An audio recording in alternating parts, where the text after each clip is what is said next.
प्रिय सज्जनों, धर्म प्रेमी बंधु, आज हम आप सभी को इस सत्संग के माध्यम से धरती का जो सबसे बड़ा भ्रम है, जिसमें सारे जीव फंसे हुए हैं, उसे खत्म करेंगे।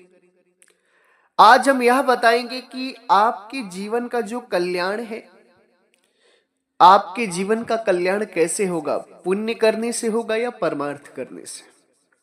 सज्जनों, इस संसार में पाप और पुण्य दो ऐसे जाल हैं जिसमें पूरा संसार फंसा हुआ है। लोग कहते हैं कि पाप करोगे तो नरक में जाओगे, पुण्य करोगे तो स्वर्ग में जाओगे। पुण्य करना चाहिए, पाप नहीं करना चाहिए। पाप बुरा होता है, पुण्य अच्छा होता है। मगर सज्जनों, आज हम आप सभी को बताएंगे कि आपके जीवन में सुख शांति पुण्य कर्म करने से आएगी या परमार्थ करने से आएगी। आपके जीवन में सुख शांति पुण्य करने से आएगी या परमार्थ करने से। पुण्य बड़ी अच्छा होता है या परमार्थ। पुण्य और परमार्थ कहते किसे हैं। आज का सत्संग बहुत ही महत्वपूर्ण सत्संग है। यदि आप लोग पुण्य और परमार्थ की गहराई को जानना चाहते हैं, पुण्य और परमार्थ में कौन अच्छा है, पुण्य करना चाहिए या परमार्थ करना चाहिए, कल्याण किससे होगा, अगर इस बात को जानना चाहते हैं आप, तो इस सत्संग को पूरा जरूर श्रवण करिएगा, क्योंकि आज का सत्संग बहुत ही महत्वपूर्ण है। इसी के साथ 17 मार्च को होने वाले गुरु मिलन, गुरु दर्शन, ज्ञान दीक्षा सत्संग समारोह भंडारे में सदगुरु के परम भक्त श्री बाबूराम जी, उनकी पत्नी श्री संजू जी, पुत्र दीपक दीपांशु, बेटी सीमा और रीमा, जो कि ग्राम बादगो, जिला सदगुरु कबीर साहब नगर, जिसे संत कबीर नगर कहा जाता है, वहां की धरती से हैं, मगहर के पास से। बहुत ही सुंदर विचार है भक्त श्री बाबूराम जी के। 17 मार्च के भंडारे में उन्हें आना भी है। खूब खूब आशीर्वाद। सदगुरु का सत्संग पूरा श्रवण करते हैं। जो भी सत्संग यूट्यूब पे जाता है सभी को श्रवण करते हैं। बहुत ही सुंदर भाव है उनके। खूब खूब आशीर्वाद है। इसी के साथ सदगुरु के परम भक्त श्री संतोष जी, जो गाजियाबाद की धरती से हैं, इनके द्वारा भी सदगुरु की सेवा में, आश्रम निर्माण की सेवा में अति सुंदर सेवादान आई है। भक्त श्री संतोष जी बहुत ही भावप्रिय भक्त हैं।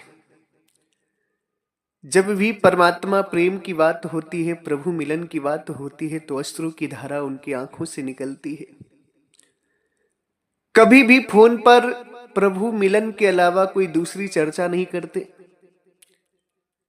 साधना की चर्चा, भजन की चर्चा, मुक्ति की चर्चा, प्रभु मिलन की चर्चा ही उनके पास रहती है। बहुत ही सुंदर विचार हैं, बहुत ही भक्तिमयी भक्त हैं। सेवा भाव में भी बहुत आगे हैं। सदैव हर महीने गुरु की सेवा में, भोजन भंडार की सेवा में, आश्रम की सेवा में दान भेजते हैं। सदगुरु की कृपा उन पर सदैव बनी रहे। सज्जनों, इस संसार में बताया जाता है कि पुण्य करोगे तो तुम्हारी मुक्ति हो जाएगी, तुम्हारा कल्याण हो जाएगा। पुण्य अच्छा होता है, पाप बेकार होता है। पाप कर्म को भोगना पड़ता है, पुण्य कर्म को भोगना नहीं पड़ता। मगर सदगुरु कबीर साहब क्या कहते हैं? सदगुरु कबीर साहब कहते हैं, पाप पुण्य की दोनों बेड़ी एक लोहे एक सोने केरी।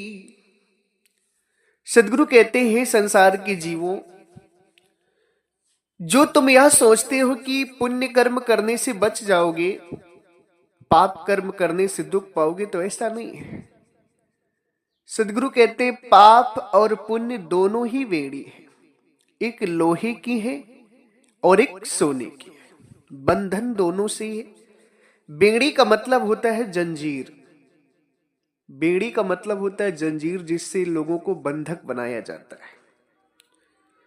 सदगुरु कहते हैं चाहे पाप करो चाहे पुण्य करो, दोनों ही बंधन है, दोनों ही बेड़ी है। अंतर क्या है? पाप की जो बेड़ी है वो लोहे की है और पुण्य की जो बेड़ी है वो सोने की है। बंधना दोनों से है। अर्थात यदि तुम पाप करोगे तो भी तुम्हें उसको भोगना पड़ेगा संसार में, और पुण्य करोगे तो भी उसे पुण्य को पुण्य में भोगना ही पड़ेगा। तुम्हें पुण्य का भी भोग भोगना पड़ेगा और पाप का भी भोगना पड़ेगा। इससे तुम जन्म और मरण से मुक्त नहीं हो सकते हो। ये तुम्हारे बंधन को काट नहीं सकता पुण्य। इस संसार में ज्यादातर लोग पुण्य से अपनी मुक्ति मानते हैं, पुण्य कर्म करने से, और पाप कर्म करने से अपनी बंधन मानते हैं। मगर सज्जनों, पाप और पुण्य चाहे जो भी कर ले आप धरती पर, कभी आप बंधन मुक्त नहीं हो सकते, कभी आपका कल्याण नहीं हो सकता है। क्यों? क्योंकि पाप भी भोगना पड़ेगा और पुण्य भी भोगना पड़ेगा। जैसे आप पेड़ चाहे आम का लगाएं या पेड़ आप बबुल का लगाएं, आम का लगाएंगे तो आम आपको खाने पड़ेंगे, आम आपको उसका फल आम मिलेगा, और बबुल का पेड़ लगाएंगे तो उसका फल कांटे मिलेंगे। ये है कि फल दोनों के आपको प्राप्त हो। बबुल में कांटा भी मिलेगा और आम में आम का फल भी मिलेगा। यानी पुण्य कर्म करेंगे तो भी भोगना है आपको, उससे बच नहीं सकते आप। पाप कर्म करेंगे तो भी भोगना है, उससे बच नहीं सकते आप। क्यों नहीं बच सकते? क्योंकि ये कर्म क्षेत्र है। जो भी आप कर्म करेंगे उसका भोगदंड आपको भोगना पड़ेगा। इससे आपकी मुक्ति नहीं होगी, इससे आपके बंधन मुक्त नहीं होंगे पाप और पुण्य से। आप विचार करें, रामायण उठाकर देखें, बाली को राम ने छुप करके मारा था। राम ने जो कर्म किया उस कर्म का भोगदंड उन्हें कृष्ण अवतार में भोगना पड़ा। वही बाली बहलिया बना और वही राम कृष्ण बने। जिस तरीके से राम ने बाली को छुप कर मारा था, उसी तरीके से बाली ने बहलिया बना और राम कृष्ण बने। छुप करके बहलिए ने कृष्ण को तीर मारा, जिससे कृष्ण की मृत्यु हो गई। भोगदंड भोगना पड़ा कि नहीं? आप सोचें कि एक बार कृष्ण के उंगली में चोट लग गई थी, ब्लड निकल रहा था, खून निकल रहा था, जिसके कारण जो द्रौपदी थी उन्होंने अपनी चीर फाड़ करके, चीर को फाड़ करके उनकी उंगली में बांध दी थी। पुण्य कर्म किया था। अब जब द्रौपदी का चीर हरण हो रहा था तो उस पुण्य का उन्हें फल मिला कि चीर के बदले उन्हें चीर मिला। द्रौपदी की जब चीर हरण कर रहे थे कौरव लोग, तब उस समय क्या हुआ कि चीर के बदले उन्हें चीर मिला। जैसा कर्म किया वैसा भोगना पड़ा। यानी पुण्य कर्म भी भोगना पड़ेगा और पाप कर्म भी भोगना पड़ेगा। इससे आप बच नहीं सकते। इस संसार में अगर आपको बचना है तो एक काम करना होगा, उसे कहते हैं परमार्थ। जिस कार्य को करना है, जिस कार्य से बंधन मुक्त होंगे, उसे कहते हैं परमार्थ। परमार्थ का मतलब होता है मुक्ति का मार्ग। परमार्थ का अर्थ ही मुक्ति मार्ग होता है। परमार्थ यदि आप अपने जीवन में करते हैं तो बंधन में नहीं फंसेंगे। परमार्थ जो होता है वो कर्मों में नहीं आता है, वो कर्म से ऊपर होता है, वो बंधन में नहीं आता है, वो बंधन से निर्बंध होता है। परमार्थ, परमार्थ किसे कहते हैं?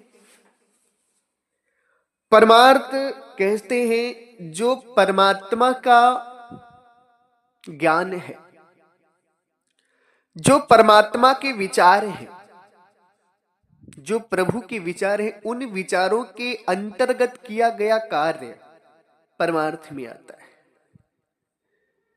परमात्मा के जो विचार हैं परमात्मा का जो ज्ञान है, परमात्मा का जो मार्ग है, उन विचार उन ज्ञान के अंतर्गत किया गया कार्य परमार्थ में आता है और वो मुक्ति प्रदान करता है। जैसे परमात्मा के विचार क्या है?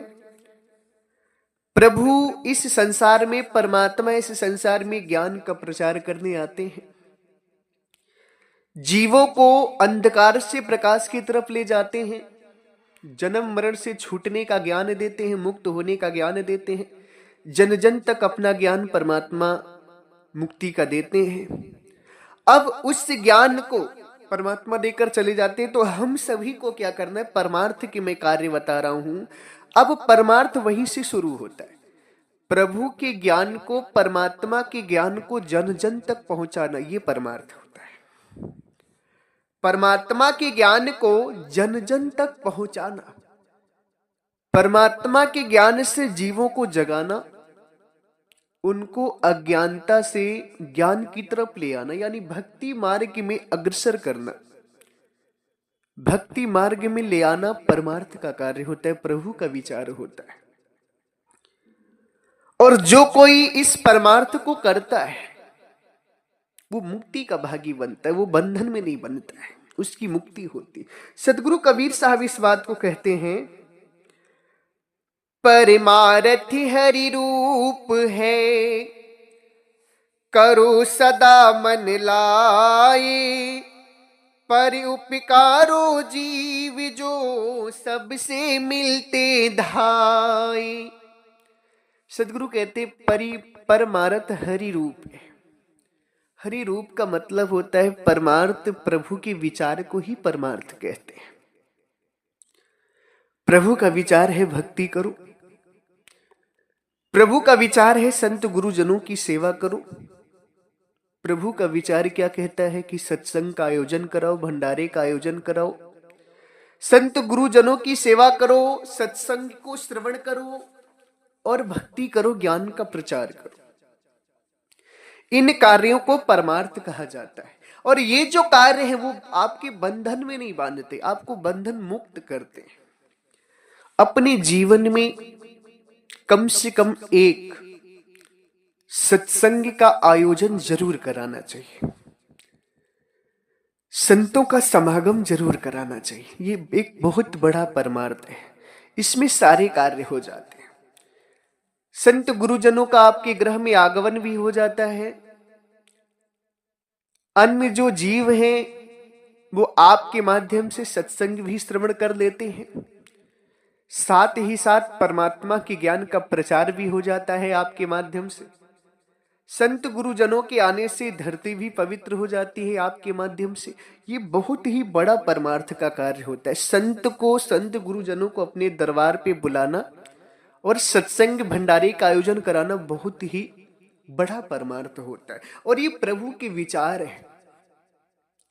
सत्संग के आयोजन कराना, आश्रम का निर्माण कराना, सत्संग की जगह को स्थापित करना, ऐसी जगह बनाना जहां पर आकर के हजारों लाखों लोग बैठ करके सत्संग को श्रवण कर सके, प्रभु के विचार को श्रवण कर सके, प्रभु का भजन कर सके, प्रेम से रह सके, सदगुरु का गुणगान कर सके, सदगुरु का सत्संग कर सके।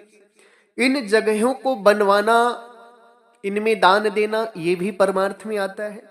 ये सारी चीजें क्या करती हैं कि आपको मुक्ति प्रदान करती है। ये प्रभु का विचार है। सदगुरु स्वयं कहते हैं परमार्थ हरि रूप है, करो सदा मन लाए।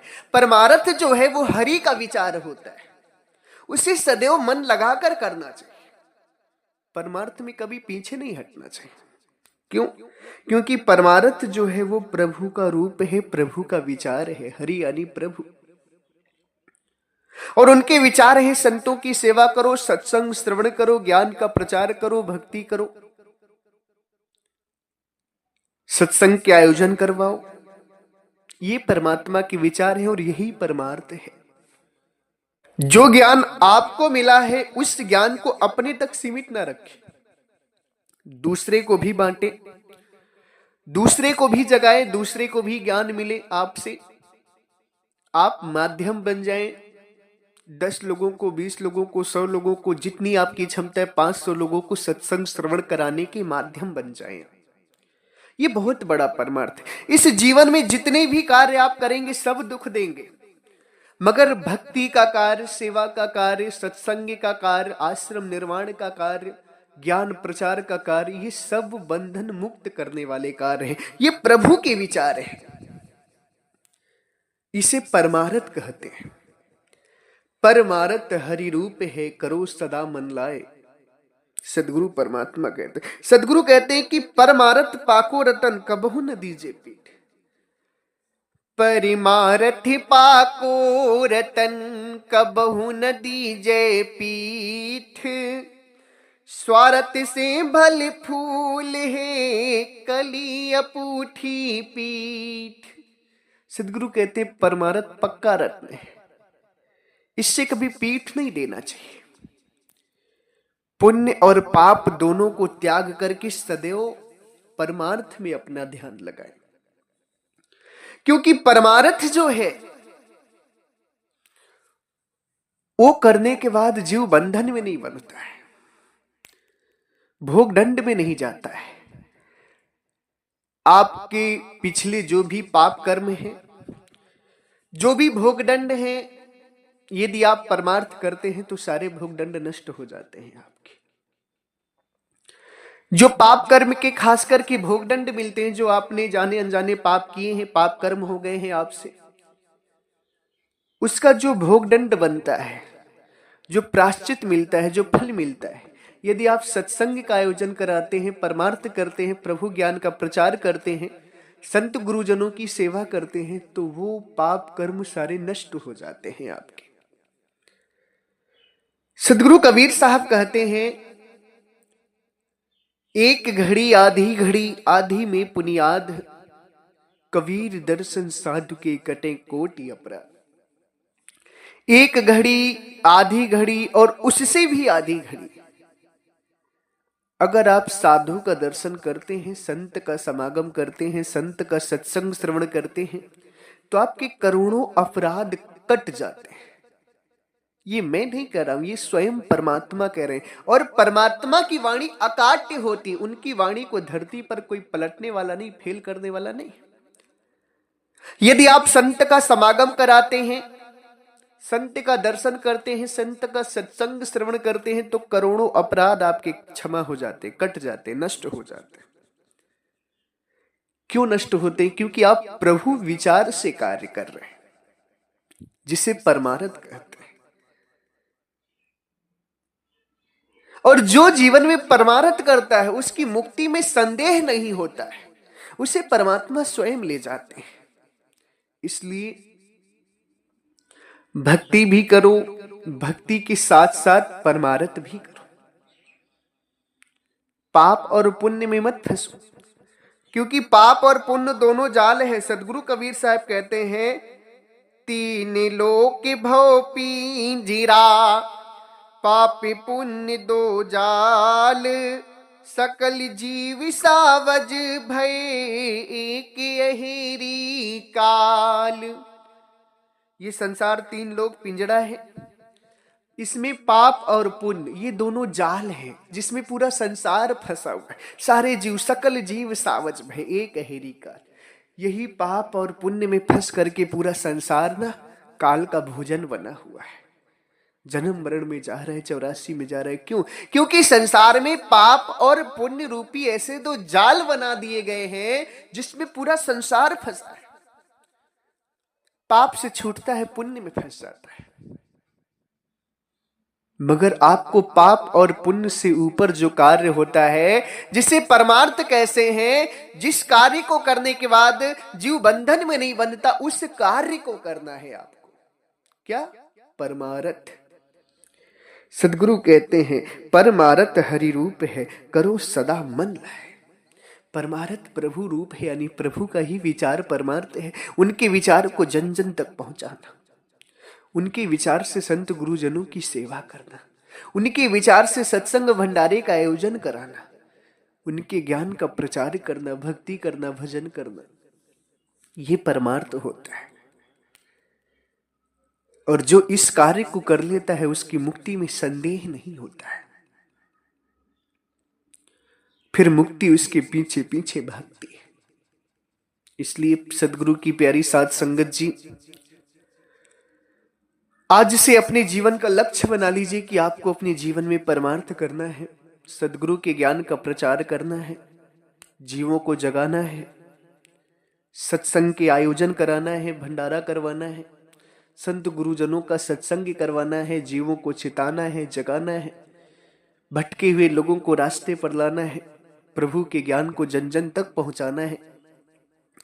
अगर आपने ये संकल्प ले लिया, ये धारणा बना ली, ये ध्येय बना लिया, तो आपकी मुक्ति को कोई रोक नहीं सकता है।